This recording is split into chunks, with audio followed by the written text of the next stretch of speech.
ನಮಸ್ತೆ ವಿದ್ಯಾರ್ಥಿಗಳೇ. ಈ ದಿನ ನಾವು ತ್ರಿಕೋನಮಿತಿ ಪ್ರಸ್ತಾವನೆ ಪಾಠದಲ್ಲಿ ಈಗಾಗಲೇ ಸಾಕಷ್ಟು ವಿಷಯಗಳನ್ನು ಉಪಘಟನೆಗಳನ್ನು ಚರ್ಚೆ ಮಾಡಿದ್ದೇವೆ, ಹೌದಲ್ಲ? ನಂತರ ಈಗ ನೋಡಿ, ನಿಮ್ಮ ಊರಿನಲ್ಲಿ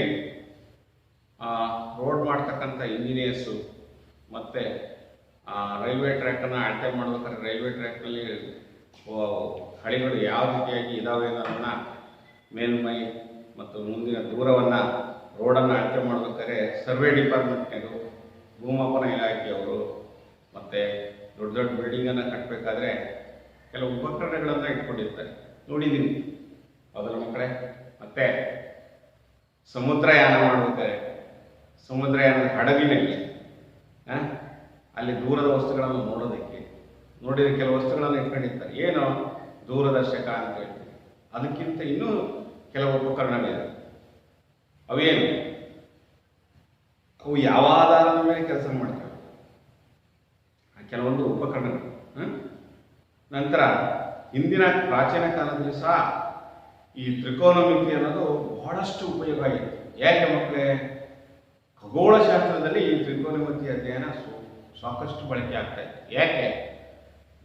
ಭೂಮಿ ಮತ್ತು ಗ್ರಹಗಳಿಗಿರ್ತಕ್ಕಂಥ ಭೂಮಿಯ ಸುತ್ತಲೂ ಇರ್ತಕ್ಕಂಥದ್ದು ಗ್ರಹಗಳು, ಉಪಗ್ರಹಗಳ ದೂರವನ್ನು ಕಂಡಿದ್ದಕ್ಕೆ ಮತ್ತು ಒಂದು ಭೂಮಿಯಿಂದ ಬೇರೆ ಬೇರೆ ಗ್ರಹಗಳಿಗಿರ್ತಕ್ಕಂಥ ದೂರವನ್ನು ಕಂಡಿದ್ದಕ್ಕೆ, ನಕ್ಷತ್ರಗಳ ದೂರವನ್ನು ಕಂಡಿದ್ದಕ್ಕೆ, ಒಂದು ಗ್ರಹದಿಂದ ಇನ್ನೊಂದು ಗ್ರಹಕ್ಕೆ ನಡುವಿನ ದೂರವನ್ನು ಕಂಡಿದ್ದಕ್ಕೆ ಈ ತ್ರಿಕೋನಮಿತಿಯ ಅಧ್ಯಯನ ಬಹು ಪ್ರಾಚೀನ ಕಾಲದಿಂದಲೇ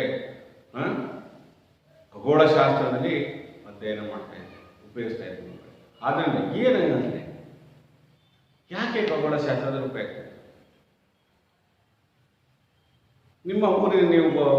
ನಿಮ್ಮ ಊರಿನಲ್ಲಿ ಅತ್ಯಂತ ಎತ್ತರವಾದ ಪರ್ವತ ನೋಡ್ತೀವಿ, ಹೌದಾ? ಸುತ್ತಮುತ್ತಲು ಇರ್ತಕ್ಕಂಥ ಯಾವುದೋ ಒಂದು ಪರ್ವತ ನೋಡ್ತೀರ. ನೀವು ನಿಮ್ಮ ಊರಿನ ಒಂದು ಸ್ಥಳದಲ್ಲಿ ನಿಂತ್ಕೊಂಡು ಆ ಗೋಪುರವನ್ನು ಅಥವಾ ಪರ್ವತನ ನೋಡ್ತೀವಿ.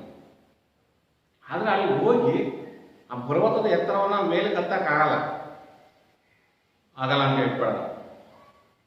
ಆವಾಗ ಅದರ ಪರ್ವತದ ಎತ್ತರವನ್ನು ಕಂಡಿದ್ದೀವಿ. ಭೂಮಿಯ ಮೇಲ್ಮೈಯಿಂದ ಪರ್ವತದ ಎತ್ತರ ತುದಿ ಎಷ್ಟಿದೆ ಅನ್ನೋದನ್ನು ಕಂಡುಹಿಡಿಯಬೇಕಾಗುತ್ತದೆ. ಅಥವಾ ಕುತುಬ್ ಮಿನಾರ್ ನೋಡಿದ್ದೀರಾ? ಕುತುಬ್ ಮಿನಾರನ್ನು ನೋಡಿದ್ದೀವಿ, ಆಗ್ರಾದಲ್ಲಿ ಇರ್ತಕ್ಕಂಥ ಅದರ ಎತ್ತರವನ್ನು ಕಂಡಿದ್ದೀವಿ. ತಾಜ್ ಮಹಲಿನ ಎತ್ತರವನ್ನು ಕಂಡಿದ್ದೀವಿ. ಇಲ್ಲೆಲ್ಲ ನಿಂತ್ಕೊಂಡಿರ್ತೀನಿ, ಅದ್ರ ಮೇಲೆ ಆ ಗೋಪುರದ ಎತ್ತರ ಎಷ್ಟು, ಆ ಕಟ್ಟಡದ ಎತ್ತರ ಎಷ್ಟು ಅದನ್ನು ಕಂಡಿದ್ದೀವಿ. ಮೇಲೆ ನೋಡ್ತೀರಾ? ಹೌದಲ್ಲ? ಅಲ್ಲಿ ಇಷ್ಟಿದೆ. ನೀನು ನೋಡ್ತಾ ಇದೆಯಾ ನಿಂತ್ಕೊಂಡು, ನಿನ್ನಿಗಿಂತ ಒಂದು ಕೋನ ಉಂಟಾಗತ್ತೆ. ಬೇರೆ ಮೇಲಿನ ವಸ್ತುವನ್ನು ನೋಡಿದಾಗ ಒಂದು ಕೋನ ಉಂಟಾಗುತ್ತೆ, ಹೌದಲ್ವ? ಕೋನ ಉಂಟಾಗ್ತಾ ಇಲ್ಲ, ದೃಷ್ಟಿ ಉಂಟಾಗ್ತದೆ. ನಾವು ನೋಡಿದಾಗ ದೃಷ್ಟಿಯಿಂದ ರೇಖೆಯನ್ನು ನಾವು ಕಣ್ಣಿಂದ ನೋಡಿದಾಗ ಒಂದು ಕೋನ ಉಂಟಾಗುತ್ತೆ, ಹೌದಲ್ವಾ? ಮೇಲೆ ನೋಡಿದಾಗ. ಅಥವಾ ನೀವು ಹೋಗ್ತಾ ಇರ್ತೀರಾ, ಆಳವಾದ ತಗ್ಗನ್ನು ನೋಡ್ತೀವಿ. ಘಾಟ್ ಸೆಕ್ಷನ್ ಎಲ್ಲ ಹೋಗ್ತಾರೆ ವೆಹಿಕಲಲ್ಲಿ, ನೀವು ಆಗೋಬೆ ಘಾಟ್ ಸೆಕ್ಷನ್ ಹೋಗ್ತಾ ಇದ್ದೀರಿ ಅಂತ ತಿಳ್ಕೊಳ್ಳಿ. ನೀವು ಒಂದ್ಸರಿ ಕಿಟಕಿ ನಿಮ್ಮ ಕಾರ್ ಗ್ಲಾಸಿಂದ ಅಥವಾ ವ್ಯಾನ್ನಲ್ಲಿ ಹೋಗ್ತಾ ಇರ್ಬೇಕಾದ್ರೆ ನೋಡ್ತೀರಾ, ಕೆಳಗಡೆ ತಗ್ಗಾದ ಪ್ರಪಾತಗಳನ್ನು ನೋಡ್ತೀವಿ. ಅಲ್ಲಿ ನಿಮ್ಮ ಕಣ್ಣಿನ ಒಂದು ಕೋನ ಉಂಟಾಗ್ತಾನೆ. ಆಗ ಪ್ರಪಾತದ ಉದ್ದವೆಷ್ಟು ಕಂಡಿಡಿಯೋದು, ಕೆಳಗಿರೋ ವಸ್ತು ಎಷ್ಟು ಆಳವಾಗಿದೆ ಅನ್ನೋದನ್ನು ಕಂಡಿಡೋದು. ಆವಾಗ ನಮಗೆ ತ್ರಿಕೋನಮಿತಿ ಅನ್ವಯ ಆಗುತ್ತೆ. ಇಲ್ಲಿ ಉಂಟಾಗ್ತಕ್ಕಂಥ ಕೋನಗಳು ಯಾವ ಅನ್ನೋದನ್ನು ಚರ್ಚೆ ಮಾಡ್ತೀವಿ. ಯಾವ ಕೋನಗಳು ನೋಡಿ?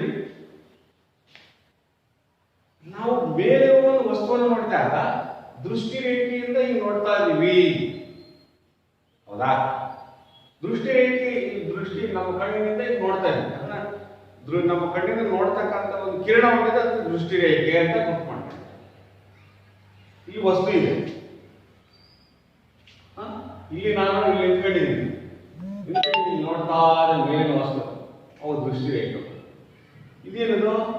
ಕ್ಷಿತಿಜ ರೇಖೆ. ಭೂಮಿಯ ಮೇಲ್ಮೈಗೆ ಸಮತಟ್ಟಾಗಿ ನಾವು ನಿಂತ್ಕೊಂಡಿದ್ದೀನಲ್ಲ, ಇಲ್ಲಿಂದ ಇರ್ತಕ್ಕಂಥ ಒಂದು ಕ್ಷಿತಿಜ ರೇಖೆ, ಒಂದು ಸಮಾಂತರ ನಮ್ಮ ಕಣ್ಣಿನ ದೃಷ್ಟಿಗೆ ಇರ್ತಕ್ಕಂಥ ನಾವು ದೊಡ್ಡ ಭೂಮಿಯ ಮೇಲೆ ನಿಂತ್ಕೊಂಡಿದ್ದಾಗ, ಅದು ಭೂಮಿಯ ಮೇಲೆ ನಿಂತ್ಕೊಂಡಿದ್ದಿಲ್ಲ, ಭೂಮಿ ಮೇಲೆ ಅಥವಾ ಕ್ಷಿತಿಜ ರೇಖೆ ಅಂತ ಕರೀತಾರೆ.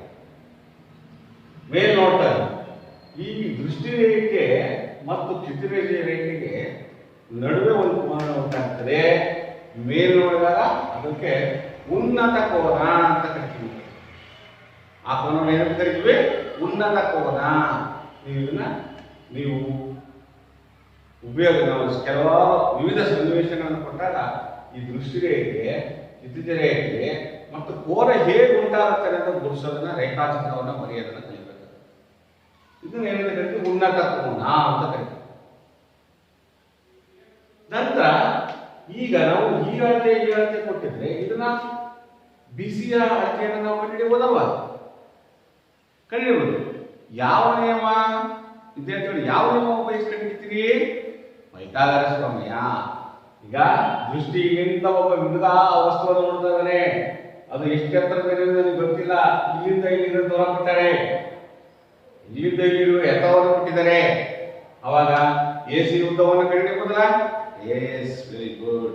ಆಮೇಲೆ ಕೋನ ಕೊಟ್ಟಿದ್ದಾರೆ, ಇಲ್ಲಿಂದ ಕೋನ ಉಂಟಾಗಿರ್ತಕ್ಕಂಥ ಕೋನ ಕೊಟ್ಟಿದ್ದಾರೆ.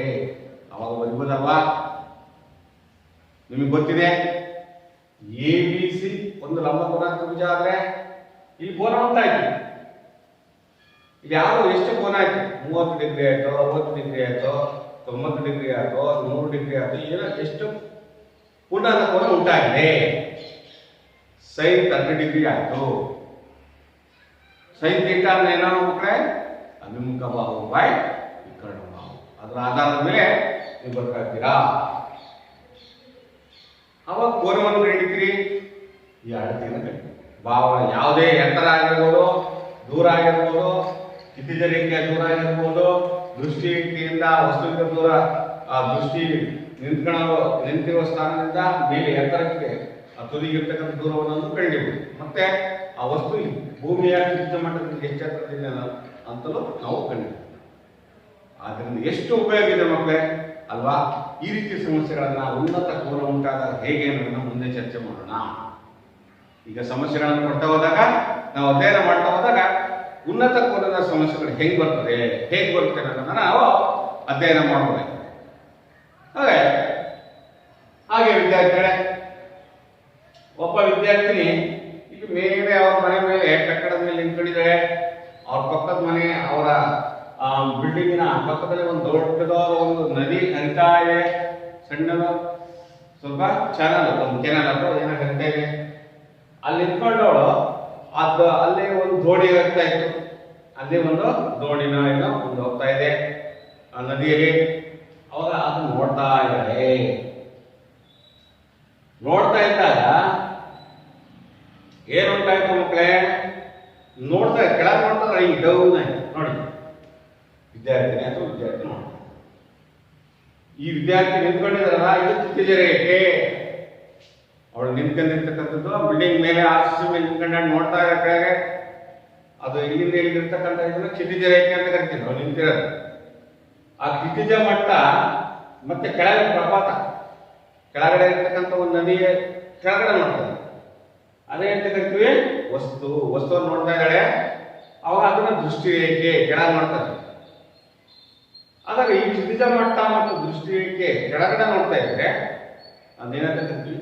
ಅವನತ ಕೋನ ಅಂತ ಕರಿತೀವಿ. ಇದನ್ನ ಅವನತ ಕೋನ ಅಂತ ಕರಿತೀವಿ. ಹೀಗೆ ಈ ಕೆಲವಾರು ಸಂದರ್ಭಗಳನ್ನ ನಾವು ಯಾವ ರೀತಿಯಾಗಿ ದೂರ ಮತ್ತು ಕೋನವನ್ನ ಅಥವಾ ಅವು ದೂರವನ್ನ, ಅಂತರವನ್ನ, ಎತ್ತರವನ್ನ ಕಂಡುಹಿಡಿಯಬೇಕು. ಒಂದು ಪ್ರಶ್ನೆ ಇದೆ ಮಕ್ಕಳೇ, ಒಂದು ಅಪ್ಲಿಕೇಶನ್ ಕ್ವಶನ್ ಇದೆ. ಏನು ಅಪ್ಲಿಕೇಶನ್ ಕ್ವಶನ್? ಒಂದು ಪ್ರಶ್ನೆ ಕೊಟ್ಟಿದ್ದಾರೆ. ಏನು ಕೊಟ್ಟಿದ್ದಾರೆ? ಒಬ್ಬ ಸರ್ಕಸ್ಸಿನ ಕಲಾವಿದನು ನೇರ ಸ್ತಂಭದಿಂದ ಹಿಗ್ಗಿಸಿ ನೆಲಕ್ಕೆ ಕಟ್ಟಿರುವ 20 ಮೀಟರ್ ಉದ್ದದ ಹಗ್ಗದ ಮೇಲೆ ಹತ್ತುತ್ತಿದ್ದಾನೆ. ನೆಲದೊಂದಿಗೆ ಹಗ್ಗದ ನಡುವಿನ ಕೋನ 30 ಡಿಗ್ರಿ ಆಗಿದೆ. ಸ್ತಂಭದ ಎತ್ತರವನ್ನು ಕಂಡಿರಿ ಅಂತ ಕೇಳಿದರೆ ಸ್ತಂಭದ ಎತ್ತರವನ್ನ ಕಂಡಿರಿ ಅಂತ ಕೊಟ್ಟಿದ್ದಾರೆ. ಹಾಗಾದ್ರೆ ವಿದ್ಯಾರ್ಥಿಗಳಿಗೆಲ್ಲ ಹೇಗೆ ಮಾಡೋದು ಚಿತ್ರ ಕೊಟ್ಟಿದ್ದಾರೆ. ಅಭ್ಯಾಸ 12.1ರಲ್ಲಿ ನಿಮಗೆ ಆ ಚಿತ್ರ ರೇಖಾಚಿತ್ರಣ ಕೊಟ್ಟಿದ್ದಾರೆ ಮಕ್ಕಳೇ. ಹೌದಾ? ಬರ್ಕೊಳ್ಳಿ. ABC ಒಂದು ಲಂಬಕೋನ ತ್ರಿಭುಜ. ಆ ಸಪ್ತಾಶ್ವಿನ ಕಲಾವಿದ ಏನ್ ಮಾಡ್ತಾನೆ, ನೇರ ಸ್ತಂಭದಿಂದ ಇಕ್ಕಿಸಿ ನೆಲಕ್ಕೆ ಕಟ್ಟಿರುವ 20 ಮೀಟರ್ ಉದ್ದದ ಹಗ್ಗದ ಮೇಲೆ ಹತ್ತುತ್ತಿದ್ದಾನೆ. ಹೇಗೆ ಹತ್ತುತ್ತಿದ್ದಾನೆ? ಹಾಗಾದರೆ ಸ್ತಂಭದ ಎತ್ತರವನ್ನು ಕಂಡಿರಿ. ಹಿಗ್ಗಿಸಿ, ಇದರ ಅರ್ಥ ಹೇಳ್ಕೊಂಡು ಹಿಂಗೆ ಹಿಗ್ಗಿಸಿ ಹತ್ತಾ ಇದ್ದಾನೆ. ಇದರ ಈ ಸ್ತಂಭದ ಎತ್ತರವನ್ನು ಕಂಡಿರಿ ಅಂತ. ಇಲ್ಲಿ ಉಂಟಾಗಿರ್ತಕ್ಕಂಥ ಕೋನ ಎಷ್ಟು ಅಂದರೆ ಎಷ್ಟು ಡಿಗ್ರಿ ಕೋನ? 30 ಡಿಗ್ರಿ. ಎಷ್ಟಾಗಿದೆ? 30 ಡಿಗ್ರಿ ಕೋನ ಉಂಟಾಗಿದೆ. ಹಾಗಾದ್ರೆ ABC ಒಂದು ಲಂಬಕೋನ ತ್ರಿಭುಜ ಅಂತ ನಿಮಗೆ ಗೊತ್ತಾಯ್ತಲ್ವಾ? ಚಿತ್ರ ಬರ್ಕೊಂಡಾದ್ಮೇಲೆ ನಮಗೆ ಗೊತ್ತಿದೆ 30 ಡಿಗ್ರಿ ಸೈನ್ 30 ಡಿಗ್ರಿಗೆ ಯಾವುದು ಬಾಹು ಬರ್ತದೆ? ಸೈನ್ 30 ಡಿಗ್ರಿ ಉಂಟಾಗಿದೆ ಅಂದ್ರೆ ಅಭಿಮುಖ ಬಾಹು ಡಿವೈಡೆಡ್ ಬೈ ವಿಕರ್ಣ AB ಬೈ AC. ಹೌದಾ? AB by AC. Next AB by AC equal to sine 30 degree. ಹೌದಾ? ಇದು ಬರ್ಕೊಳ್ತೀರಾ? ಅರ್ಥ ಆಗ್ತಲ್ಲ ಮಕ್ಕಳೇ? ಹೇಗೆ ಬರ್ಕೋಬೇಕು? ಆ ಕಲಾವಿದ ಏನ್ ಮಾಡ್ತಾರೆ, ಇಲ್ಲಿಂದ ಕೋನ ಉಂಟು ಮಾಡಿ ನೋಡಿ ಜಿಗಿದು ಇಲ್ಲಿಂದ ನಿಮಗೆ 20 ಮೀಟರ್ ಉದ್ದದ ಹಗ್ಗವನ್ನು ತೆಗೆದುಕೊಂಡು ಇಲ್ಲಿ ಉಂಟು ಮಾಡಿ ಈ ಚಿತ್ರದ ರೇಖೆ ಉಂಟಾಗಿರತಕ್ಕಂಥ ಕೋನ ಎಷ್ಟು? 30 ಡಿಗ್ರಿ.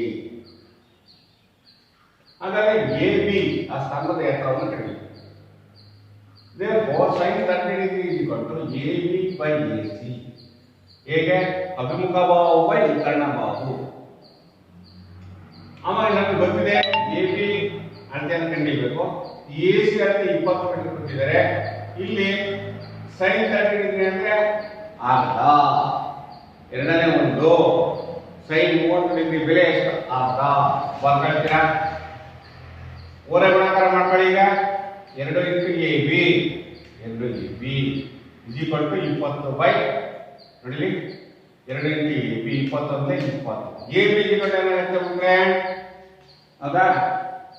2AB ಹೌದಾ? 2AB 20. AB ಏನಾಗುತ್ತೆ? 20 ಬೈ 2.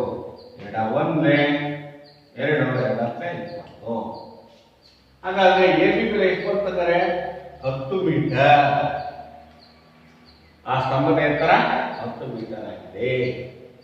ಸರಿ, ಒಬ್ಬ ಕಲಾವಿದ ಏನ್ ಮಾಡ್ತಾ ಇದ್ದಾನೆ? ನೇರ ಸ್ತಂಭದಿಂದ ಹಿಗ್ಗಿಸಿ ನೆಲಕ್ಕೆ ಕಟ್ಟಿರುವ 20 ಮೀಟರ್ ಉದ್ದದ ಹಗ್ಗದ ಮೇಲೆ ಹತ್ತುತ್ತಿದ್ದಾನೆ. ನೆಲಕ್ಕೆ ಕಟ್ಟಿರುವ 20 ಮೀಟರ್ ಹಗ್ಗದ 20 ಮೀಟರ್ ಉದ್ದದ ಹಗ್ಗದ ಮೇಲೆ ಹತ್ತುತ್ತಿದ್ದಾನೆ. ಅಂದ್ರೆ ಹಿಂಗೆ ಹತ್ತುತ್ತಾ ಇದ್ದಾನೆ.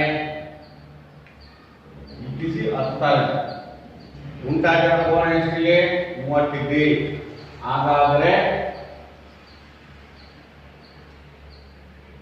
ಹಾಗಾದ್ರೆ ಇಲ್ಲಿ AB ಅಳತೆಯನ್ನು ಕಂಡು ಅರ್ಥ ಆಯ್ತಾ ಮತ್ತೆ? ಸೈನ್ ಥೀಟಾ ಬೆಲೆ ಬಂತು, ಅದು ಬರ್ಕೊಳ್ತೀರಾ? ಬರ್ಕೊಂಡಾದ್ಮೇಲೆ ಇದನ್ನ ಆಲೋಚನೆ ಮಾಡ್ತೀರಿ. ಇದು ಬಾಕ್ಸ್ ಏನ್ ಬಂತು ಮಕ್ಕಳೇ? ಸ್ತಂಭದ ಎತ್ತರ 10 ಮೀಟರ್. ಹೀಗೆ ನಾವು ಸುಲಭವಾಗಿ ಲೆಕ್ಕಗಳನ್ನ ನಾವು ಮಾಡ್ಬೋದು. ಇಲ್ಲಿ ಉಂಟಾಗಿರ್ತಕ್ಕಂಥ ಎಂಥದ್ದು ಮಕ್ಕಳೇ? ಎಂಥ ಕೋನ ಇದು? ಎಂಥ ಕೋನ? ಉನ್ನತ ಕೋನ ಅಲ್ವಾ? ಕೆಳಗೆ ಉಂಟಾದ್ರೆ ಅವನತ ಕೋನ. ಇಲ್ಲಿ ಉಂಟಾಗಿರೋದು ಅಂದರೆ ಇಲ್ಲಿ ಉಂಟಾಗಿರ್ತಕ್ಕಂಥ ಕೋನ ಯಾವುದು? ಉನ್ನತ ಕೋನ. ಓಕೆ. ಈಗ ಇನ್ನೊಂದು ಸಮಸ್ಯೆ ಇದೆ. ಅದೇ ರೀತಿಯಾಗಿ ಇನ್ನೊಂದು ಸಮಸ್ಯೆ ಇದೆ ಮಕ್ಕಳೇ. ಅದೇನೋ ಪ್ರಶ್ನೆ ನೋಡೋಣ. ಇನ್ನೊಂದು ಪ್ರಶ್ನೆ. ಬಿರುಗಾಳಿಗೆ ಸಿಕ್ಕಿ ಒಂದು ಮರವು ಮುರಿದು ನೆಲಕ್ಕೆ ತಾಗಿದಾಗ ನೆಲದೊಂದಿಗೆ 30 ಡಿಗ್ರಿ ಕೋನವನ್ನು ಉಂಟು ಮಾಡಿದೆ ಮತ್ತು ಮರದ ತುದಿಯು ಮರದ ಬುಡದಿಂದ 8 ಮೀಟರ್ ದೂರದಲ್ಲಿದೆ ನೆಲಕ್ಕೆ ತಾಗಿ. ಹಾಗಾದರೆ ಮುರಿದು ಬೀಳುವ ಎಷ್ಟಿತ್ತು ಎಂದು ಕಂಡುಹಿಡಿಯಿರಿ. ಮುರಿದು ಬೀಳುವ ಮುನ್ನ ಮರದ ಎತ್ತರ ಎಷ್ಟಿತ್ತೆಂದು ಕಂಡುಹಿಡಿಯಿರಿ. ಎಸ್, ಅದಾಗ ಏನು ಮಾಡೋದು? ಎಸಿ ಯು ನೋಡಿ, ಎಸಿ ಏನಾಯ್ತು ಅಂದ್ರೆ ಮರದ ಎತ್ತರವಾಗಿರಲಿ. ಎಸಿ ಮರದ ಎತ್ತರವಾಗಿರಲಿ. ಹೌದಾ? ಬಿರುಗಾಳಿಗೆ ಸಿಕ್ಕಿ ಅದು ಬಿ ಬಿಂದುವಿನಲ್ಲಿ ಮುರಿದಾಗ ನೆಲಕ್ಕೆ ಏನಲ್ಲಿ ಸ್ಪರ್ಶಿಸುವುದು. ಎಲ್ಲಿ ಸ್ಪರ್ಶಿಸುವುದು? ಏನಲ್ಲಿ ಸ್ಪರ್ಶಿಸುವುದು. ಮರದ ತುದಿಯು ನೆಲದೊಂದಿಗೆ ಉಂಟು ಮಾಡಿರುವ ಕೋನ ಎಷ್ಟು? 30 ಡಿಗ್ರಿ ಕೋನವನ್ನು ಉಂಟು ಮಾಡಿದೆ. ಇಲ್ಲಿಂದ ಈ ಬಿ ಮುರಿದು ಅವಾಗ ಮುರಿದಿದ್ದಾಗ ಅದು ಎ ಡ್ಯಾಶ್ ಆಯಿತು. ಅವಾಗ ಇನ್ನ ಎ ಡ್ಯಾಶ್ ಆಗುತ್ತೆ. ಎ ಡ್ಯಾಶ್ ನಲ್ಲಿ ಸ್ಪರ್ಶಿಸುವುದು. ಮರದ ತುದಿಯು ನೆಲದೊಂದಿಗೆ ಉಂಟು ಮಾಡಿದ ಕೋನ ಎಷ್ಟು?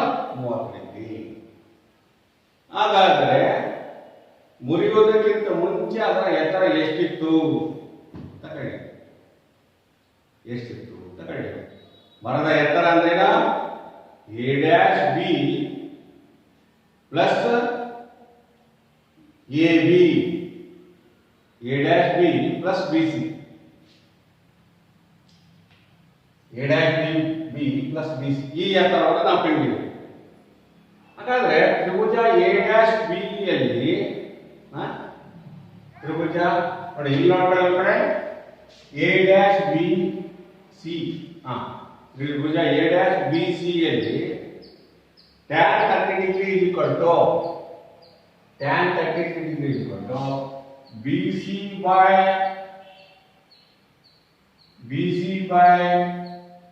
ಪಾರ್ಶ್ವಭಾವ ಯಾವ್ದಾಗುತ್ತೆ? ಅಭಿಮುಖ ಭಾವ by ಪಾರ್ಶ್ವಭಾವ. BC by A dash C. ಹೌದಾ? ಹಾಗಾದ್ರೆ tan 30 ಡಿಗ್ರಿ ಬೆಲೆ ಎಷ್ಟು ಕೊಟ್ರೆ BC by A dash ಆಯ್ತಲ್ವಾ? BC by A dash. ಹಾಗಾದ್ರೆ tan 30 ಡಿಗ್ರಿ ಬೆಲೆ ಎಷ್ಟು ಕೊಟ್ರೆ BC by B. B ಅಂದ್ರೆ ಇಲ್ಲಿ BC by B ಅಂತ ಇಟ್ಕೊಂಡಿದ್ರೆ ಮಕ್ಕಳೇ BC by A ಇತ್ತು. 1/√3 tan 30 ಡಿಗ್ರಿ ಬೆಲೆ ಎಷ್ಟು? 1/√3 is equal to ನೋಡಿ ಆ ಬೆಲೆನ ಆದೇಶ ಮಾಡಿದ್ರೆ A dash B 8/A dash B is equal to √3/2. ಇದನ್ನ ಉಲ್ಟ ಮಾಡಿದ್ರೆ ಆಗುತ್ತೆ cos 30 ಡಿಗ್ರಿ ಬೆಲೆ ಎಷ್ಟು? cos 30 ಡಿಗ್ರಿ cos 30 ಏನಿದೆ?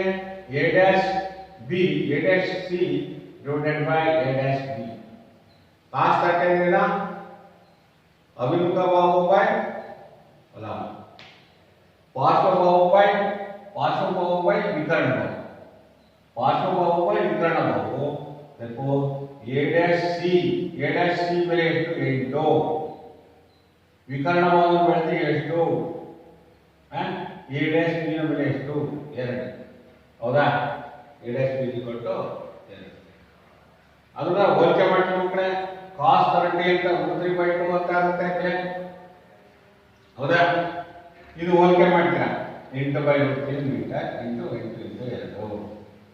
ಹೋಲಿಕೆ ಪ್ರಕಾರ ಮಾಡ್ತೀವಿ AB into √3 is equal to 14/√3. ಹೌದಾ? is equal to A dash B. ಈಗ ಪ್ರತಿ ವಿದ್ಯಾರ್ಥಿಗಳೇ ಮರದ ಎತ್ತರ ಕಂಡುಹಿಡಿಯಬೇಕಂದ್ರೆ ನಮ್ಗೆ ಏನ್ ಬೇಕೋ AC ಉದ್ದ ಕಂಡುಹಿಡಿಯಬೇಕಂದ್ರೆ A dash B ಮತ್ತು BC ಅನ್ನ ಕೊಡಬೇಕಾಗುತ್ತೆ. A dash B ಉದ್ದ A dash B ಎಷ್ಟು ಬಂತು?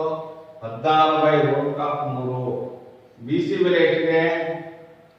BC ಬೆಲೆ ಎಷ್ಟು ಬಂದ್ರೆ 8/√3. 8/√3. ಈಗ ಇದು ಲಾಸ ತೆಗೆದುಕೊಂಡ್ರೆ ಕೂಡಿದ್ರೆ ಏನಾಗುತ್ತೆ? √3 ಯಾವ ಲಾಸ ಆಗುತ್ತೆ?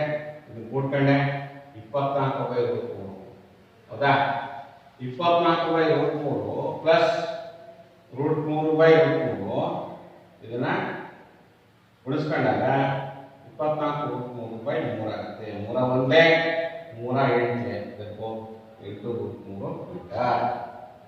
ಹಾಗಾದ್ರೆ ಅದರ ಉದ್ದ ಎಷ್ಟಂದರೆ ಎಯಿಂದ ಸಿ ವರೆಗೆ ಇರ್ತಕ್ಕಂಥ ಮರವು ಮುರಿದು ಬೀಳುವ ಮುನ್ನ ಮರದ ಎತ್ತರ ಎಷ್ಟೆಂದು ಕಂಡುಹಿಡಿಯಿರಿ. ಅವಾಗ ಎಷ್ಟು ಬೇಕೋ 803. ಹೀಗೆ ವಿದ್ಯಾರ್ಥಿಗಳೇ ಸಮಸ್ಯೆಗಳನ್ನು ನಾವು ಅರ್ಥ ಮಾಡ್ಕೊಳ್ತಾ ಮಾಡ್ಬೋದು. ಈಗ ಅರ್ಥ ಮಾಡ್ಕೊಳ್ಳೋಕೆ ಇನ್ನೊಂದ್ಸರಿ ಓಕೆನಾ. ಒಂದು ಮರ ಇದೆ, ಇದು ಮರ ಎಷ್ಟುದ್ದ ಇದೆ, ಇಲ್ಲಿ ಇಷ್ಟುದ್ದ ಇದೆ, ಏನಿದೆ ಸಿಗುತ್ತೆ. ಒಂದ್ಸರಿ ಗಾಳಿಗೆ ಮುರಿದು ಎಲ್ಲಿ ಬೀಳ್ತದೋ ಇಲ್ಲಿ ಬೀಗ ಅಷ್ಟೇ ಮುರ್ಕೊಂಡು ಇಲ್ಲಿ ಬೀಳ್ತದೆ. ಮುರಿದು ಬಿ ಮಟ್ಟಕ್ಕೆ ಈ ಎತ್ತರಕ್ಕೆ ಮುರ್ಕೊಂಡು ಬೀಳುತ್ತೆ. ಬಿದ್ದಿದೆ, ಬಿದ್ದುಬಿಟ್ಟಿದಪ್ಪ. ಇದರ ನೈಜ ಎತ್ತರ ಗೊತ್ತಿಲ್ಲ ನಮ್ಗೆ, ರಿಯಲ್ ಹೈಟ್. ಇದು ಮೊದಲಿಂದ ಉದ್ದ ಗಾಳಿ ಮುರಿದು ಬೀಳೋದಕ್ಕೆ ಮುಂಚೆ ಬುಡದಿಂದ ಇದಕ್ಕೆ ಏನು ಸಿ ಗೊತ್ತಿಲ್ಲ. ಅವಾಗ ಏನ್ ಮಾಡ್ಬೇಕು, ಈ ತರ ಚಿತ್ರ ಬರ್ಕೊಟ್ರೆ ಆಮೇಲೆ ಮುರುಗ್ತಾ ಕೋನ ಕೊಟ್ಟಾರೆ. ಮುರ್ಕ ಬೀಳ್ತಲ್ಲ ಇದು ಒಮ್ಮೆ ಇದು ಉದ್ದ, ಇಲ್ಲಿ ಕ್ಷಿತಿಜ ರೇಖೆ ಉಂಟಾಗಿರೋ ಕೋನ 30 ಡಿಗ್ರಿ. ಹೌದಾ, 30 ಡಿಗ್ರಿ ಆಗಿದೆ. 30 ಡಿಗ್ರಿಯನ್ನ ಟ್ಯಾನ್ 30 ಡಿಗ್ರಿ ಅಂತ ತಗೊಂಡ್ರು. ಯಾಕೆ ಸೈನ್ 30 ತಗೊಂಡಿಲ್ಲ? ಯಾಕೆ ತಗೊಂಡಿಲ್ಲ ಬೇರೆ ಹೇಳ್ತೀರಿ. ಇದು ಕೆಳಗಡೆ ಉಂಟಾಗಿದೆ ಕೋನ, ಹಿಂಗ್ ನೋಡ್ತಾ ಇದ್ದೀವಿ. ಅವಾಗ ಉಂಟಾಗಿರೋ ಕೋನ 30 tan 30 degree. BC by AC Tribhuja ABC ಯಲ್ಲಿ ತ್ರಿಭುಜ ABC ಯಲ್ಲಿ ಹೌದಾ, ABC ಏನಾಗಿದೆ BC by AC. ಅರ್ಥ ಆಯ್ತಾ ಮಕ್ಕಳೇ? ಈಗ ನಾವು ಅಳತೆ ಮಾಡೋಣ. ABC ಯಲ್ಲಿ BC by AC is equal to tan 30 degree. tan theta ಅಂದ್ರೆ ಮಕ್ಕಳೇ ಅಭಿಮುಖ ಭಾವ by ಪಾರ್ಶ್ವ ಭಾವ. BC by AC, BC by AC, AC ಉದ್ದ ನನಗೆ ಗೊತ್ತಿಲ್ಲ, ಅದನ್ನ AC is equal to tan. AC A dash C, AC ಅಲ್ಲ A dash C. BC by 8 is equal to tan 30 1/3. ಈಗ ನೆಕ್ಸ್ಟ್ ಆಯ್ತಾ,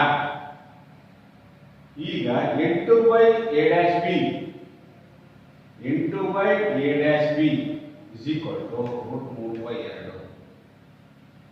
√3/2. BC is equal to ಏನಾಗುತ್ತೆ, BC is equal to ಅವಾಗ ಇದು ಈಕ್ವಲ್ ಆಗುತ್ತೆ 8/√3 ಮೀಟರ್. ಅವ್ರು ಕೊಟ್ಟಿದ್ದಾರೆ 8 × 2 ಹೌದಾ. AB √3 is equal to ಇದನ್ನ ಹೊರೆ ಮಾಡಕ್ಕಾಗ ಇದನ್ನ 8/14 ಹೌದಾ. ಈ ಬೆಲೆಯನ್ನ ನಾವು ಇಲ್ಲಿ ಹಾಕೋಣ. ನೋಡಿ ಮಕ್ಕಳೇ ಕಾಣಿಸ್ತಿಲ್ಲ, ಈ ಎತ್ತರ ಏನು ಮಾಡಬೇಕು, A dash B ಹೌದಾ, A dash B ಪ್ಲಸ್ ಏನಾಗಿದೆ BC, A dash B plus BC 16/3 plus 8/3 14 plus 8 ಹೌದಾ 24/3 ಮೀಟರ್. 16 × 24 24/3 ಮೀಟರ್. 24/3 ಬಿಟ್ಟು ಬರ್ತಾರ ಪ್ಲಸ್ ನಮಗೆ ಉಳಿದು ಇದು A dash B ಆದರೆ ನೆಕ್ಸ್ಟ್ ಯಾವ BC ಬೆಲೆ ಎಷ್ಟು, BC ಉದ್ದ BC ಬೆಲೆ √3/3. ಇದು ಲಾಸ್ ಆಗ ಇಟ್ಕೊಂಡೆ ಅವಾಗ 24/3/3 ಮೀಟರ್. ಹಾಗಾದ್ರೆ ಮೊದಲ ಉದ್ದ ಎಷ್ಟು 8√3 ಮೀಟರ್. ಹೀಗೆ ವಿದ್ಯಾರ್ಥಿಗಳ ನಾವು ಸಮಸ್ಯೆಗಳನ್ನ ನಾವು ಮಾಡ್ತಾ ಹೋಗೋಣ. ಓಕೆ, ಇನ್ನೊಂದು ಸಮಸ್ಯೆಯನ್ನು ನೋಡೋಣ. ಹೀಗೆ ಇನ್ನೊಂದು ಸಮಸ್ಯೆ ಟೇಕ್ ಮಾಡೋಣ ಮಕ್ಕಳೇ. ಎಸ್ ಅನ್ವಯ ಮಾಡ್ಕೊಂಡು ನಾವು ಪ್ರಶ್ನೆಗಳನ್ನು ಬಿಡಿಸ್ತಾ ಹೋಗ್ಬೇಕು. ತ್ರಿಕೋನಮಿತಿ ಅನ್ವಯ ಒಂದು ಲೆಕ್ಕ ಇದೆ. ಬಿರುಗಾಳಿಗೆ ಆಯ್ತಾ ಗುತ್ತಿಗೆದಾರರೊಬ್ಬರು ಉದ್ಯಾನವನದಲ್ಲಿ ಮಕ್ಕಳಿಗಾಗಿ 2 ಜಾರುಬಂಡೆಗಳನ್ನು ಸ್ಥಾಪಿಸಲು ಯೋಜಿಸುತ್ತಾರೆ. 5 ವರ್ಷದ ಕೆಳಗಿನ ಮಕ್ಕಳಿಗೆ ಇಳಿಜಾರು ಸುಮಾರು 1.5 ಮೀಟರ್ ಎತ್ತರ ಮತ್ತು ನೆಲಕ್ಕೆ 30 ಡಿಗ್ರಿ ಕೋನವನ್ನು ಉಂಟಾಗುತ್ತದೆ.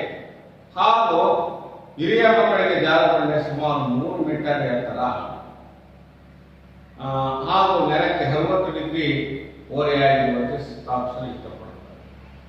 ಹಾಗಾದ್ರೆ ಆ 2 ಸಂದರ್ಭಗಳಲ್ಲಿ ಜಾರುಬಂಡೆಯ ಉದ್ದವೆಷ್ಟು?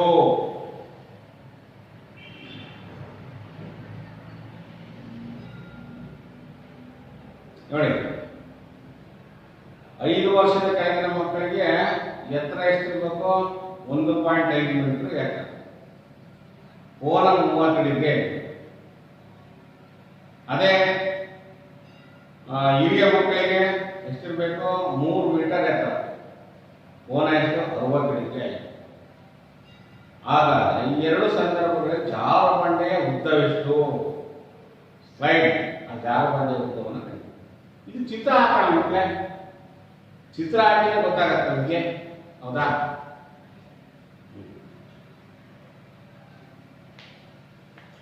ಚಿಕ್ಕ ಮಕ್ಕಳಿಗೆ ಎಷ್ಟು ಬೇಕು ಎತ್ತರ?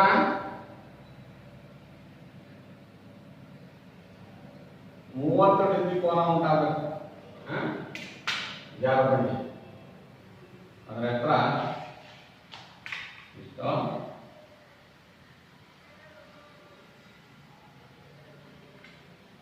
ಈ ಕೋನ 30 ಡಿಗ್ರಿ ಆಗಿರ್ಬೇಕು, 1.5 ಮೀಟರ್ ಎತ್ತರ, ಹೌದಾ?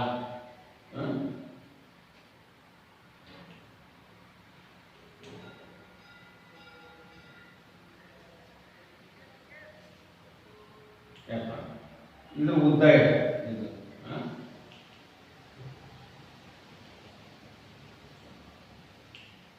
ಉದ್ದ ಇದೆ.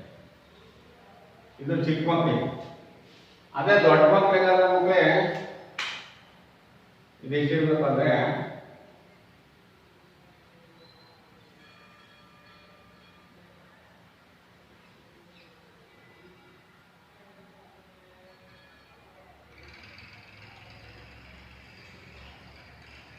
ನೋಡಿ, ನಾನು ವ್ಯಾಪಾರ ಬರ್ತೀನಿ ಅಂದ್ರೆ ಚಿತ್ರವನ್ನ ಕೋನ ಈ ಕ್ಷಿತಿಜ ರೇಖೆಗೆ 60 ಡಿಗ್ರಿ ಆಗಿರ್ಬೇಕು. ಇದೆಷ್ಟಾಗಬೇಕು? 60 ಡಿಗ್ರಿ ಆಗಿರ್ಬೇಕು. ಇದು ಎತ್ತರ ಎಷ್ಟಿರ್ಬೇಕು? 3 ಮೀಟರ್ ಎತ್ತರ. ಇದು ದೊಡ್ಡ ರೇಖೆ. ಕ್ಷಿತಿಜ ರೇಖೆ ಮತ್ತು ಇಳಿಜಾರಿಗೆ ಈಗೇನು ಇಳಿಜಾರಿಲ್ಲ, ಇಳಿಜಾರು ಅಂತ ಇಲ್ಲಿ ಉಂಟಾಗಿರ್ತಕ್ಕಂಥ 60 ಡಿಗ್ರಿ. ಅವ್ರೇನು ಹೇಳಿದ್ರೆ ಇದು 1.5 ಮೀಟರ್, ಇದು 3 ಮೀಟರ್ ಇದೆ. ಮತ್ತೆ ಹೌದಾ, ಕೋನ ಅಷ್ಟಿದೆ. ಹಾಗಾದ್ರೆ ಇಳಿಜಾರಿನ ಉದ್ದವನ್ನು ಕಂಡಿದ್ದೀವಿ. ಇಳಿಜಾರಿನ ಉದ್ದವನ್ನು ಕಂಡಿದ್ದೀವಿ. ಈಗ ನಮಗೆ ಉಂಟಾಗಿರ್ತಕ್ಕಂಥ ಕೋನ ಕೊಟ್ಟಿದ್ದಾರೆ ಮಕ್ಕಳೇ ಮತ್ತೆ ಚಿತ್ರದಲ್ಲಿ. ಇದು ಚಿಕ್ಕ ಮಕ್ಕಳಿಗೆ, ಇದು ದೊಡ್ಡದು. ಇದು ಯಾವ degree? sin 30 degree. sin 30 degree ಏನು ಮಕ್ಕಳೇ? sin 30 ಅಭಿಮುಖ ಬಾಹು ಬೈ ವಿಕರ್ಣ ಬಾಹು. ಇವು ಗೊತ್ತಾಗಲ್ಲ ಸರಿ ಬರ್ಬೇಡಿ. ಅಭಿಮುಖ ಬಾಹು ಬೈ ವಿಕರ್ಣ. sin 30 ಇದೆ, ಇದಕ್ಕೆ ಅಭಿಮುಖ ಯಾವುದು? A B. ವಿಕರ್ಣ ಬಾಹು ಯಾವುದು? A C. ನಮಗೆ ಗೊತ್ತಿರೋದೇನು? sin 30 ಬೆಲೆ ಎಷ್ಟು ಮಕ್ಕಳೇ? sin 30 is equal to ಎಷ್ಟು? sin 30 is equal to ಎಷ್ಟು? sin 30 ಬೆಲೆ ಎಷ್ಟು? 1/√3.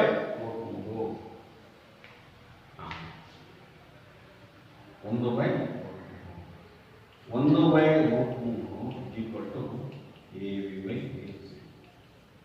ಹೌದಾ? AB ಗೊತ್ತಿದೆ ನಮಗೆ ಅಳತೆ, AC ಗೊತ್ತಿಲ್ಲ. ಅವು AC ಅಳತೆನ ಕಂಡಿದ್ದೀವಿ. ಹೌದಾ? Next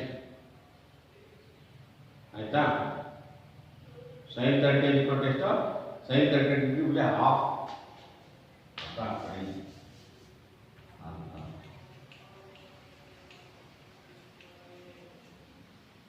AC equal to AB into ಅಂದರೆ AB ಉದ್ದ ಎಷ್ಟು 1.5 ಇಂಟು ಈಕ್ವಲ್ ಟು ಎಷ್ಟು 3 ಮೀಟರ್. ಹಾಗಾದ್ರೆ AC ಉದ್ದ ಎಷ್ಟು 3 ಮೀಟರ್. ಅರ್ಥ ಆಯ್ತಾ ಮಕ್ಕಳೇ? ಹೀಗೆ ನೆಕ್ಸ್ಟ್ sin 30 ಡಿಗ್ರಿ ಮೇಲೆ ಅರ್ಧ ಅಂತ ಗೊತ್ತಿರಬೇಕು. ನೀವು ನಿರ್ದಿಷ್ಟ ಕೋನಗಳನ್ನು ನೆನ್ಪಿಟ್ಕೊಳ್ಬೇಕು, ಇಲ್ಲ ಆದೇಶ ಮಾಡಬೇಕು. ನೋಡಿ sin 30 ಅಂದ್ರೆ ಏನು? ಅಭಿಮುಖ ಭಾವ ಬೈ ವಿಕರ್ಣ AB ಬೈ AC ಬರ್ಕೊಂಡೆ. ಹೌದಾ? ಇದನ್ನ ನನಗೆ ಅರ್ಥ ಅಂತ ಗೊತ್ತಿರಬೇಕು. ನಿರ್ದಿಷ್ಟ ಕೋನ ಮಿತಿ ಬೆಲೆಗಳನ್ನ ನಾವು ನೆನ್ಪಿಟ್ಕೊಳ್ಬೇಕಾಗುತ್ತೆ. ಬೆಲೆನ ಹಾಕಿ ಹೊರ ಗುಣಾಕಾರ ಮಾಡಿ ಬಹಳ ಸುಲಭ. ನಿಮಗೆ ಗೊತ್ತಿರೋ AB ಅಳತೆ ಗೊತ್ತಿದೆ, 1.2 ಉಳಿಸ್ಕೊಳ್ತೀರಾ, ಅವಾಗ 3 ಮೀಟರ್. S understood. ಹಾಗಾದ್ರೆ ಇಳಿಜಾರ ಚಿಕ್ಕ ಮಕ್ಕಳಿಗೆ ಮಾಡ್ತಕ್ಕಂಥ ಇಳಿಜಾರಿನ ಉದ್ದ ಎಷ್ಟಿರಬೇಕಲ್ಲ 3 ಮೀಟರ್. ಈಗ ನೆಕ್ಸ್ಟ್ ದೊಡ್ಡವರಿಗೆ ಎಷ್ಟು ಮಾಡಿದರೆ 60 ಡಿಗ್ರಿ ಕೋನ ಮಾಡಿದರೆ 60 ಡಿಗ್ರಿ, ಅವಾಗ sin 60 ಡಿಗ್ರಿ ಅದನ್ನ ಮಾಡಿ, ಅದನ್ನ ಇನ್ನೊಂದ್ಸರಿ ಮಾಡೋಣ. ಈ ಕಡೆ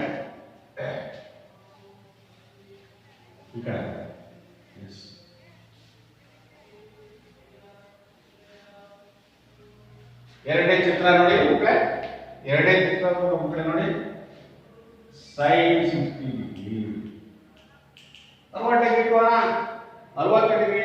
ಆದ್ರೆ ಮತ್ತೆ ಅದೇ ಅನುಪಾತ ಅಭಿಮುಖ ಬಾಹು ಯಾವ್ದು ಇದಕ್ಕೆ? ಇದಕ್ಕೆ ಯಾವ್ದು ಅಭಿಮುಖ ಬಾಹು? AB by AC. sin 60 degree ಬೆಲೆ ಎಷ್ಟು ಮಕ್ಕಳೇ? sin 60 ಡಿಗ್ರಿ ಬೆಲೆ √3 - 2 AB ಬೈ AC. ನನಗೆ AB ಬೆಲೆ ಗೊತ್ತಿದೆ, ಆದೇಶ ಮಾಡ್ಬಿಡೋಣ. ಇಲ್ಲಿ ಎಷ್ಟಿದೆ? 3 ಮೀಟರ್. ನನಗೆ AC ಬೇಕು, AC ಇಟ್ಟು √3 3 ಇಂಟು 2.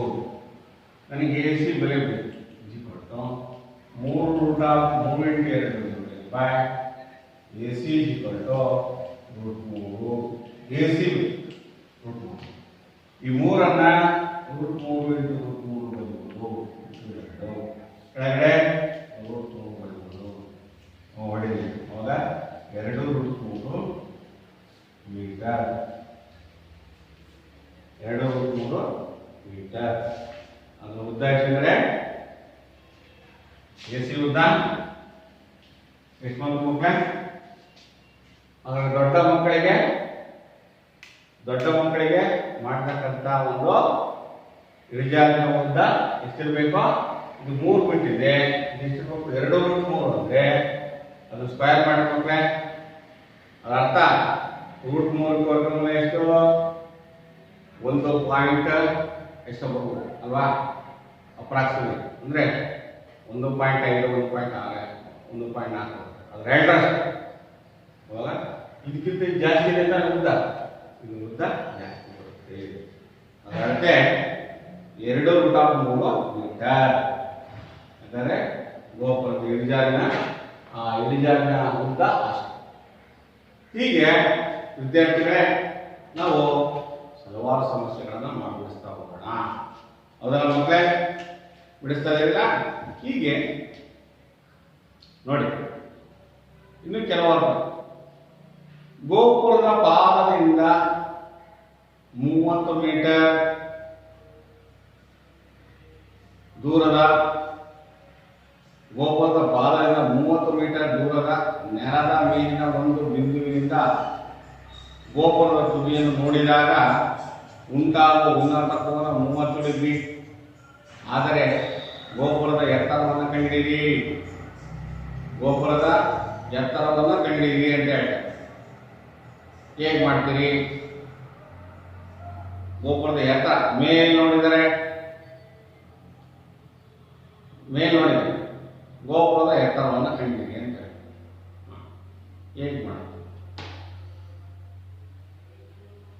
ಗೋಪುರದ ದ್ವಾರದಿಂದ 30 ಮೀಟರ್ ದೂರದ ನೆಲದಿಂದ ಮೇಲ್ ನೋಡಿದರೆ ಎಷ್ಟು 30 ಮೀಟರ್ ದೂರ ನೆಲದ ಮೇಲಿನ ಒಂದು ಬಿಂದುವಿನಿಂದ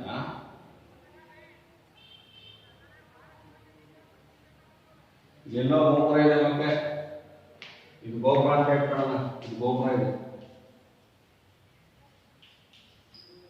ಇಲ್ಲಿಂದ ಇಲ್ಲಿಂದ 30 ಮೀಟರ್ ದೂರ ಇಲ್ಲಿ ನೋಡಿದರೆ ಎಷ್ಟು ಡಿಗ್ರಿ ಅದು 30 ಡಿಗ್ರಿ.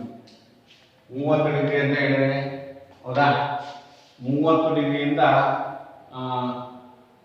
ದೂರದಲ್ಲಿ ಏನು ಮಾಡಿದರೆ ನೋಡಿದರೆ ಪಾದದಿಂದ ಎಷ್ಟು 30 ಮೀಟರ್ ದೂರ. ಹಾಗಾದ್ರೆ ಗೋಪುರದ ಎತ್ತರವನ್ನು ಕಂಡಿದ್ದೀವಿ. ಹೇಗೆ ಕಂಡುಹಿಡಿತೀವಿ ಮಕ್ಕಳೇ? ಗೋಪುರದ ಎತ್ತರವನ್ನು ಹೇಗೆ ಕಂಡುಹಿಡಿತೀವಿ? 30 ಡಿಗ್ರಿ AB/BC.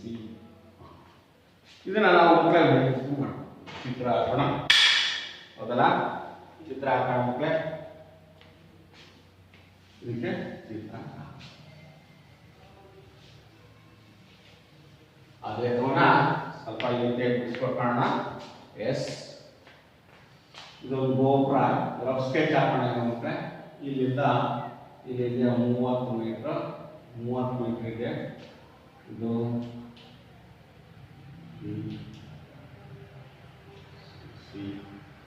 ಈ ಕೋನ 30. ಇಲ್ಲಿಂದ ನೋಡ್ಕೋಣ, ಒಬ್ಬ ವ್ಯಕ್ತಿ ಇಲ್ಲಿ ಕಡೆ ಈ ಗೋಪುರ ಇದೆ ತುದಿಯನ್ನು ನೋಡ್ತಾ ಇದ್ರೆ ಕೋನ ಉಂಟಾಗಿರೋ ಕೋನ ಮೇಲೆ ನೋಡ್ತಾರ. ಅರ್ಥ ಏನಂದ್ರೆ ಉನ್ನತ ಕೋನಕ್ಕೆ ನಾವು ಟ್ಯಾನ್ 30 ಡಿಗ್ರಿ ಅಂತ ಹಾಕೋದು. ಏನ್ ಹಾಕೋಬೇಕು ಮಕ್ಕಳೇ? Tan 30 degree. ಹಾಗಾದ್ರೆ ಟ್ಯಾನ್ 30 ಡಿಗ್ರಿ ಬೆಲೆ ಎಷ್ಟು ಅದನ್ನು ಗೊತ್ತಿರಬೇಕು. ಹೌದಾ? ಟ್ಯಾನ್ 30 ಡಿಗ್ರಿ ಬೆಲೆ ಎಷ್ಟು?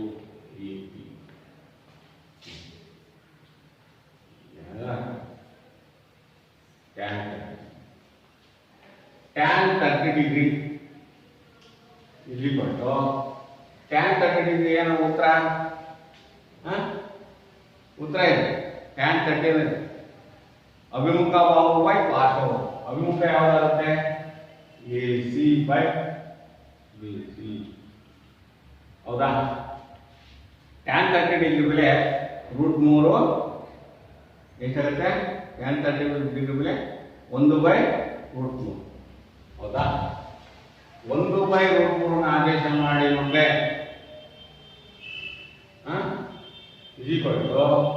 ನಾವು ಏನ್ ಮಾಡ್ಬೇಕೀಗ? AC ಬೆಲೆ ಗೊತ್ತು, BC ಬೆಲೆ ಗೊತ್ತಿದೆ. AC/30 metre. therefore ಈ ಗೋರೆ ಮಾಡ್ಕೊಂಡು ಮಾಡೋಣ. AC × √3 30. ಹೌದಾ? ಕಾಣಿಸ್ತಿದೆಯಾ? AC ಎತ್ತರ, ಗೋಪುರದ ಎತ್ತರ 30/√3. ಇದು ಬಿಟ್ಟು 30ನ್ನ 3 × 10 ಬರ್ಕೋಬೇಕು. √3ನ್ನ ಏನಂತ ಬರ್ಕೊಳ್ಳೋಣ ನಾವು? √3 ಏನಂತ ಬರ್ಕೋಬಹುದು? √3ನ್ನ ಬರ್ಕೋಬೋದ? ಈಗ ಈ 3ನ್ನು ನಾವು ಸುಲಭವಾಗಿ √3 × √3 ಬರೀಬಹುದು. × 10 / ಇದಕ್ಕೂ ಹೋಯ್ತು. ಒಳ್ಳೆಯದೇನೋ = 10√3 ಮೀಟರ್. ಹಾಗಾದ್ರೆ ಗೋಪುರದ ಎತ್ತರ 10√3 ಮೀಟರ್. ಅರ್ಥ ಆಯ್ತು ಮಕ್ಕಳೇ? ಒಂದ್ಸರಿ ನೋಡಿ, ಇನ್ನೊಂದ್ಸರಿ. ಒಬ್ಬ ವ್ಯಕ್ತಿ ಇಲ್ಲಿ ಈ ಕಡೆ ನಿಂತ್ಕೊಂಡ್ಬಿಟ್ಟು ಗೋಪುರದ ಮೇಲೆ ನೋಡ್ತಾ ಇದ್ದಾನೆ. 30 ಡಿಗ್ರಿ ಕೋನದಲ್ಲಿ ಮೇಲೆ ನೋಡ್ತಾ ಇದ್ದಾನೆ ಅಂದ್ರೆ ಮೇಲೆ ಹಿಂಗ್ ನೋಡ್ತಾನೆ. ಈಗ ಹೆಂಗ್ ನೋಡ್ತಾ ಇದ್ದಾಗ ನಾವು ಟ್ಯಾನ್ ಥೀಟಾ ಅಂತ ತೆಗೆದುಕೊಳ್ಬೇಕು. ಟ್ಯಾನ್ 30 ಡಿಗ್ರಿ ಬೆಲೆ ನಿಮಗೆ 1/√3 ಅಂತ ಗೊತ್ತಿದೆ. ಆಮೇಲೆ ಅನುಪಾತ ಗೊತ್ತಿದೆ. ಏನದು? ಅಭಿಮುಖ ಬಾಹು ಬೈ ಪಾರ್ಶ್ವ ಬಾಹು. AC/BC. AC ಗೊತ್ತಿಲ್ಲ, ಅದಾಗ ಬರ್ಕೊಳ್ಳೋಣ. BC ಬೆಲೆ 30 ಮೀಟರ್ ಅಂತ ಕೊಟ್ಟಿದ್ದಾರೆ, ಬರ್ಕೊಳ್ತೀರಿ. 30 ಡಿಗ್ರಿ ಬೆಲೆ 1/√3 ಆದೇಶ ಮಾಡ್ತೀರಿ. ಓರೆ ಗುಣಾಕಾರ ಮಾಡಿ AC ಕೊಟ್ಟು 30/√3 ಆಗುತ್ತೆ. ಇದನ್ನು ಸುಲಭೀಕರಣ ಮಾಡಿದ್ರೆ 30ಅನ್ನ 3 × 10 ಅಂತ ಬರ್ಕೊಳ್ತೀನಿ, ಬೆಲೆ ವ್ಯತ್ಯಾಸ ಆಗಲ್ಲ. √3 ಹಾಗೆ ಬರ್ಕೊಳ್ತೀನಿ. ಮತ್ತೆ ಅಂಶ ಛೇದವನ್ನ ಸುಲಭೀಕರಿಸೋದಕ್ಕೆ 3ಅನ್ನ √3 × √3 ಬರ್ಕೊಳ್ತೀನಿ. ಆವಾಗ ಈ √3 ಭಾಗ ಆಯಿತು. ಉಳಿದಿದ್ದೇನು ಮಕ್ಕಳೇ? 10√3. ಹಾಗಾದ್ರೆ ಗೋಪುರದ ಎತ್ತರ ಎಷ್ಟು? 10√3 ಮೀಟರ್. ಹೀಗೆ ನಾವು ತ್ರಿಕೋನಮಿತಿಯಲ್ಲಿ ಹಲವಾರು ಸಂದರ್ಭಗಳಲ್ಲಿ ಮಕ್ಕಳೇ ವಿವಿಧ ಕೋನಗಳನ್ನು ಹೇಗೆ ಉಂಟಾಗ್ತವೋ ಅದರ ಆಧಾರದ ಮೇಲೆ ನಿರ್ದಿಷ್ಟ ಕೋನಗಳ ಬೆಲೆಗಳನ್ನು ನಾವು ನೆನ್ಪಿಟ್ಕೋಬೇಕು. ಗೊತ್ತಿಲ್ಲ ಅಂತಂದ್ರೆ ನಾವು ಅದನ್ನು ನೆನ್ಪಿಟ್ಕೊಂಡು ಆ ಬೆಲೆನ ಹಾಕಿ ಸುಲಭೀಕರಣ ಮಾಡೋದ್ರಿಂದ ಉತ್ತರವನ್ನ, ಗೋಪುರದ ಎತ್ತರವನ್ನು ಕಂಡಿರ್ಬೋದು, ದೂರವನ್ನು ಕಂಡಿರ್ಬೋದು, ಆ ಕ್ಷಿತಿಜ ರೇಖೆಯಲ್ಲಿ ವ್ಯಕ್ತಿಯಿಂದ ಆ ವಸ್ತುವಿನ ದೂರವನ್ನು ಕಂಡಿರ್ಬೋದು. ಈ ರೀತಿಯಾಗಿ ನಾವು ವಿವಿಧ ಸಂದರ್ಭಗಳಲ್ಲಿ ಉಪಯೋಗಿಸ್ತೀವಿ. ಹಾಗೆ ನೋಡೋಣ ಎಷ್ಟು ಕುತೂಹಲಕರವಾಗಿರುವ ಸಮಸ್ಯೆಗಳು ಇವು ನಮ್ಮ ನಿತ್ಯ ಜೀವನದಲ್ಲಿ ಸುತ್ತಲೂ ಕಾಡತಕ್ಕಂಥ ಅನೇಕ ಸಮಸ್ಯೆಗಳು ವಿದ್ಯಾರ್ಥಿಗಳೇ ಅಲ್ವಾ. ನೀವು ಬೆಂಗಳೂರಿಗೆ ಹೋಗ್ತೀರಾ ಅಥವಾ ಎಲ್ಲೋ ಒಂದು ದೊಡ್ಡ ನಗರಕ್ಕೆ ಹೋಗ್ತೀರಾ, ಅಲ್ಲಿ ನೋಡ್ತಾ ಇದ್ರಿ ಬಹುಮಹಡಿ ಕಟ್ಟಡಗಳು, ಅಲ್ಲಿ ಮೇಲಿರುತ್ತೆ. ಅಲ್ಲೇ ತನಕ ಅವನು ಟ್ರೈನಲ್ಲಿ ಮೇಲಕ್ಕೆ ಎದ್ದು ಕಳಿಸ್ತಾನೆ. ಯಾವ ರೀತಿಯಾಗಿ ಟ್ರೈನ್ ಮೇಲಕ್ಕೆ ಹೋಗಿ ಆ ಟ್ಯಾಂಕನ್ನ ಕೂರಿಸ್ಬೇಕಾಗತ್ತೆ ಮಕ್ಕಳೇ. ಟ್ಯಾಂಕನ್ನ ಕೆಳಗಡೆ ಗ್ರೌಂಡಿಂದ ಮೇಲಕ್ಕೆ ಲಿಫ್ಟ್ ಮಾಡ್ಬೇಕಾಗಿತ್ತು. ಯಾವ ಕೋನದಲ್ಲಿ ಎಂದು ತೆಗೆದುಕೊಂಡು ಹೋಗುತ್ತೆ ಅನ್ನೋದನ್ನು ನಾವು ಕಂಡಿದ್ದೀವಿ ಅಲ್ವಾ. ಮೇಲಕ್ಕೆ ಅಲ್ಲಿಂದ ಅಲ್ಲಿಗೆ ಎಷ್ಟು ಡಿಸ್ಟೆನ್ಸ್ ಇದೆ ಗ್ರೌಂಡ್ ಲೆವೆಲಿಂದ ಅಲ್ಲಿಗೆ. ಮೇಲಿನ ಒಂದು 25, 30, 40 ಮಹಡಿಗಳ ಮೇಲೆ ಬಿಲ್ಡಿಂಗಿನ ಮೇಲೆ ಒಂದು ಟ್ಯಾಂಕರ್ ಅನ್ನ ಕೂರಿಸ್ಬೇಕಾಗುತ್ತೆ. ಅವಾಗ ಟ್ರೈನ್ ಅನ್ನ ಯಾವ ಆ್ಯಂಗಲ್ ಅಲ್ಲಿ ನಾವು ಲಿಫ್ಟ್ ಮಾಡಬೇಕು, ಅಲ್ಲಿಂದ ಇಲ್ಲಿಗೆ ಡಿಸ್ಟೆನ್ಸ್ ಯಾವ ರೀತಿ ಯಾವ ಆ್ಯಂಗಲ್ ಅಲ್ಲಿ ತೆಗೆದುಕೊಂಡ್ರೆ ಅದು ಮೇಲ್ಗೆ ಅಷ್ಟು ಲಿಫ್ಟ್ ಆಗುತ್ತೆ ಅನ್ನೋದು ಕಂಡಿದ್ದು. ಯಾವ ದೂರದಲ್ಲಿ ಆ ಟ್ರೈನ್ ಅನ್ನ ನಾವು ನಿಲ್ಸ್ಕೊಂಡ್ಬಿಟ್ಟು ಮೇಲಕ್ಕೆ ಲಿಫ್ಟ್ ಮಾಡೋದು ಹೇಗೆ. ಆಮೇಲೆ ದೊಡ್ಡದಾದ ಇದು ಕಟ್ಟಿರ್ತೀವಿ, ಏನ ರಸ್ತೆಗಳ ಫ್ಲೈಓವರ್ ಬ್ರಿಡ್ಜಸ್ ಅನ್ನು ಮಾಡ್ತಾ ಇರ್ತಾರೆ. ಅವಾಗ ಕೋನಗಳಲ್ಲಿ ಯಾವ ರೀತಿಯಾದ ಮಾಡಿದ್ರೆ ಆ ಲೆವೆಲ್ ಆಫ್ ಗ್ರೌಂಡ್ ಕ್ಷಿತಿಜ ರೇಖೆ ಮತ್ತು ಈ ವೆಹಿಕಲ್ಸ್ಗಳಿಗೆ ಓಡಾಡೋದಕ್ಕೆ ಯಾವ ರೀತಿ ಕೋನದಲ್ಲಿ ನಾವು ಮಾಡಬೇಕು. ಆವಾಗ ರೋಡ್ಗಳನ್ನ ಕನ್ಸ್ಟ್ರಕ್ಷನ್ ಮಾಡಬೇಕಾದ್ರೆ ತ್ರಿಕೋನಮಿತಿಯ ಅಧ್ಯಯನ ಬಹಳ ಮುಖ್ಯ ಮುಖ್ಯ. ಆದ್ದರಿಂದ ನಮ್ಮ ನಿತ್ಯ ಜೀವನದಲ್ಲಿ ಹಲವಾರು ಕ್ಷೇತ್ರಗಳಲ್ಲಿ ತ್ರಿಕೋನಮಿತಿ ಅನ್ನೋದು ತುಂಬಾ ಅನ್ವಯವಾಗ್ತಕ್ಕಂಥ ಒಂದು ವಿಶೇಷವಾದ ಗಣಿತದ ಒಂದು ಭಾಗ ಅಂತ ತಿಳ್ಕೊಳ್ಳಿ ಮಕ್ಕಳೇ. ಇದು ಅಧ್ಯಯನ ಮಾಡಲೇಬೇಕು. ನಮ್ಮ ನಿತ್ಯ ಜೀವನವನ್ನ ಸುಲಭೀಕರಣ ಮಾಡ್ಕೋಬಹುದು. ಹೀಗೆ ವಿದ್ಯಾರ್ಥಿಗಳೇ ಇನ್ನೊಂದು ಸಮಸ್ಯೆಯನ್ನು ನೋಡಿ. ಗಾಳಿಪಟ ಒಂದು ನೆಲದ ಮೇಲಿಂದ 60 ಮೀಟರ್ ಎತ್ತರದಲ್ಲಿ ಹಾರಾಡುತ್ತಿದೆ. ಇದಕ್ಕೆ ಕಟ್ಟಲಾದ ದಾರವನ್ನು ತಾತ್ಕಾಲಿಕವಾಗಿ ನೆಲದ ಮೇಲಿನಿಂದ ಒಂದು ಬಿಂದುವಿನಲ್ಲಿ ಗೂಟಕ್ಕೆ ಕಟ್ಟಿದ ದಾರವನ್ನು ನೆಲದೊಂದಿಗೆ 60 ಡಿಗ್ರಿ ಕೋನವನ್ನು ಉಂಟು ಮಾಡಿದೆ. ದಾರವು ಸಡಿಲವಾಗಿಲ್ಲವೆಂದು ಭಾವಿಸಿ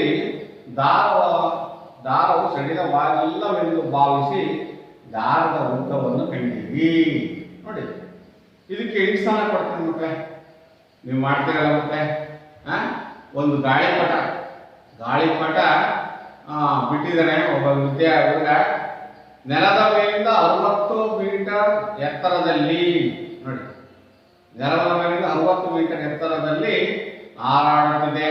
ಇದಕ್ಕೆ ಕಟ್ಟಲಾದ ದಾರವನ್ನು ತಾತ್ಕಾಲಿಕವಾಗಿ ನೆಲದ ಮೇಲಿನ ಒಂದು ಬಿಂದುವಿನಲ್ಲಿ ಗೂಟಕ್ಕೆ ಕಟ್ಟಿದ್ದು ದಾರವು ನೆಲದೊಂದಿಗೆ 60 ಡಿಗ್ರಿ ಕೋನವನ್ನು ಉಂಟು ಮಾಡಿದೆ. ದಾರವು ಸಡಿಲವಾಗಿಲ್ಲವೆಂದು ಭಾವಿಸಿ ದಾರದ ಉದ್ದವನ್ನು ಕಂಡಿದ್ದೀರಿ. ದಾರದ ಉದ್ದವನ್ನು ಕಂಡಿದ್ದೀರಿ. ನೋಡಿ, ಅದು ಎಷ್ಟು ಡಿಗ್ರಿ ಕೋನ ಮಾಡಿದೆ ಮಕ್ಕಳೇ? ಇದು ಒಂದು ಗಾಳಿಪಟ ಅಂತ ತಿಳ್ಕೊಳ್ಳೋಣ ಮಕ್ಕಳೇ. ಇಲ್ಲಿಗೆ ಈ ಗಾಳಿಪಟ ಇದು KTL ಅಂತ ಇಟ್ಕೊಳ್ಳೋಣ. ಇಲ್ಲಿ 60 ಡಿಗ್ರಿ ಉಂಟಾಗಿದೆ ಮಕ್ಕಳೇ, 60 ಡಿಗ್ರಿ. ಇಲ್ಲಿ ದಾರ ಕಟ್ಟಿ ಬಿಟ್ಬಿಟ್ಟಾರೆ, 60 ಡಿಗ್ರಿ ಉಂಟು ಮಾಡಿದೆ. ನಂತರ ಹಾಗಾದ್ರೆ ಆ ಕೋನ ಎಷ್ಟಾಗಿದೆ 60 ಡಿಗ್ರಿ ಉಂಟಾಗಿದೆ. 60 ಡಿಗ್ರಿ ಉಂಟಾದರೆ ಅವ್ರು ಕೇಳಿದ್ರೆ ಹೇಗೆ ದಾರದ ಉದ್ದವನ್ನು ಕಂಡಿರಿ. KP ಉದ್ದವನ್ನು ಕಂಡಿರಿ, KL ಉದ್ದವನ್ನು ಕಂಡಿರಿ. ನಾನು ಇಲ್ಲಿ KL ಅಂತ ಕೊಡ್ತೀನಿ. ಈ KL ಉದ್ದ ಎಷ್ಟು ಅಂತ ಕಂಡಿರಿ. ಹಾಗಾದ್ರೆ ಇಲ್ಲಿ ನೀವು ಕಂಡುಹಿಡಿಯಬೇಕಾಗಿರೋದೇನೋ 60 degree tan 60 degree. Tan 60 degree ಬೆಲೆ ಎಷ್ಟು? ಹಾಗಾದ್ರೆ ನೀವು ಮಾಡ್ತಾ ಇರಲ್ಲ ಟ್ಯಾನ್ ಥೀಟಾ ಸೂತ್ರ ಹಾಕೊಂಡು ನೀವು ಮಾಡ್ತಾ